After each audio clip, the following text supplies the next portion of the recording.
नमस्कार, भारत लाइव में आपका बहुत बहुत स्वागत करते हैं। बिहार और बिहार की राजनीति में कब क्या हो जाए ये कहना बड़ा मुश्किल हो गया है। पल पल बदलती राजनीतिक घटनाक्रम और बयान सब कुछ ठीक होने का दावा करने के बाद भी अचानक से आपको संशय में डाल देते हैं। लगता है कि अब इसके बाद क्या होगा। कारण इसका सीधा सा है कि सरकार के रहने और गिरने का सीधा असर बिहार के लोगों पे पड़ना है, बिहार की जनता पे पड़ना है। और इस बात को लेकर के लोग सशंकित हो जाते हैं। इतना ही नहीं, जो हार गए हैं उनके मन में कई तरह के भाव जगने लगते हैं, संभावनाएं बढ़ने लगती हैं, और जो जीत करके आए हैं उनको फिर से चिंताएं बढ़ने लगती हैं। लगातार सरकार को लेकर के विपक्ष तो हमला कर ही रहा है, लेकिन जिस तरह से भीतर ही भीतर बहुत तरह की बातें चल रही हैं उसको लेकर के भी चर्चाएं जबरदस्त हैं।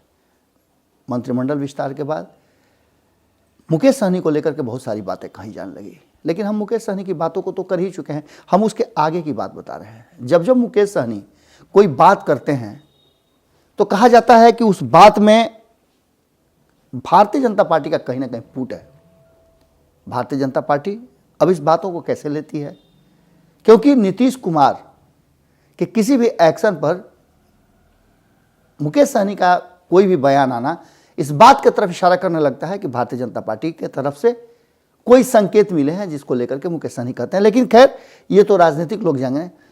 मुकेश सहनी के बयान और भारतीय जनता पार्टी सहित, भारतीय जनता पार्टी के नेता सहित अन्य लोगों के तरफ से किए गए किसी भी एक्शन का रिएक्शन अब आने लगा है। और रिएक्शन जदयू की तरफ से नहीं, नीतीश कुमार पर होने वाले हमले, नीतीश कुमार की तरफ से होने वाली बातों को लेकर के जीतन राम मांझी कुछ ज़्यादा ही एक्टिव थे। लेकिन अचानक से जीतन राम मांझी जिस तरह से अपने आप को अब रखने लगे हैं, उन्होंने भी मंत्रिमंडल विस्तार से पहले बहुत सारी बातें कही थी। उन्होंने कहा था कि उन्हें एक एमएलसी और एक मंत्रालय और चाहिए। ऐसा हालांकि संभव नहीं हो पाया। नीतीश कुमार ने उसका एक काट ढूंढ लिया और अलग अलग लोगों को मंत्रालय में शामिल करके ये बात स्पष्ट कर दी कि किसी और के लिए स्थान नहीं है। अब जीतन राम मांझी एक बार फिर से अपने मन की बात को प्रकट करने का एक नया रास्ता और नायाब रास्ता चुने हैं। हालांकि इससे पहले वो शेरो शायरी और कथा कहावत में भरोसा नहीं रखते थे, लेकिन अचानक से जीतन राम मांझी ने एक कहावत करके अपने मन की बात रख दी है। और इतना ही नहीं, इस बात से उन्होंने कई लोगों को कई तरह के संदेश भी दे दिए हैं। जहां एक तरफ उन्होंने, जो कि तेजस्वी यादव के साथ लंबे समय तक रहे हैं, तेजस्वी यादव के साथ उन्होंने सरकार के हिस्से के रूप में भी काम किया। आपको बता दें कि जब तेजस्वी यादव मंत्रालय में थे, जब वो 2015 में चुनाव हुए, उसके थोड़े ही दिन के बाद चीजें बदल गईं और 2 साल से भी कम वक्त में नीतीश कुमार जैसे ही एनडीए की तरफ शिफ्ट किए, जीतन राम मांझी उधर से भाग करके दूसरे खेमे में आ गए और उन्हें उसका इनाम भी मिला। तेजस्वी यादव और महागठबंधन के लोगों ने मिल करके उन्हें एक एमएलसी की सीट दे दी। अब वही एमएलसी की सीट उनके लिए फायदे का बात हो गया है और उनके पुत्र मंत्री भी बन गए हैं। 2 विभाग उनके पास है।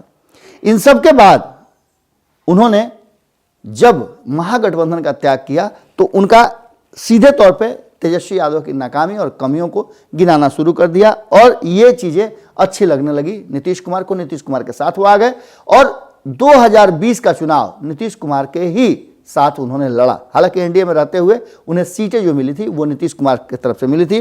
अब उन चीजों को पूरी तरह से वो मान दे रहे हैं। तेजस्वी यादव के हमले का जवाब देते हुए उन्होंने कहा है, और इसके साथ ही कई लोगों को इशारा भी कर दिया है उन्होंने। मामला ये था कि नीतीश मंत्रिमंडल में शामिल हुए दागी लोगों को लेकर के और भी कई तरह की बातों को लेकर के लगातार हमले हो रहे थे। इसी बात को लेकर के जीतन राम मांझी ने कहा है कि चलनी दूसरे सूप के जेमे खुदे 72 छेद। अब ये बातें उन्होंने किस किस पर कहा है, क्योंकि भारतीय जनता पार्टी के भी कई नेताओं ने इस बात की तरफ इशारा किया था और भी कई लोग ने इशारा किया था। अगर बात करें एलजेपी की, बात करें आरएलएसपी की, बात करें पप्पू यादव की तो सभी ने हमला किया था, और ये सारे लोग कभी ना कभी जीतन राम मांझी के करीबी हुआ करते थे।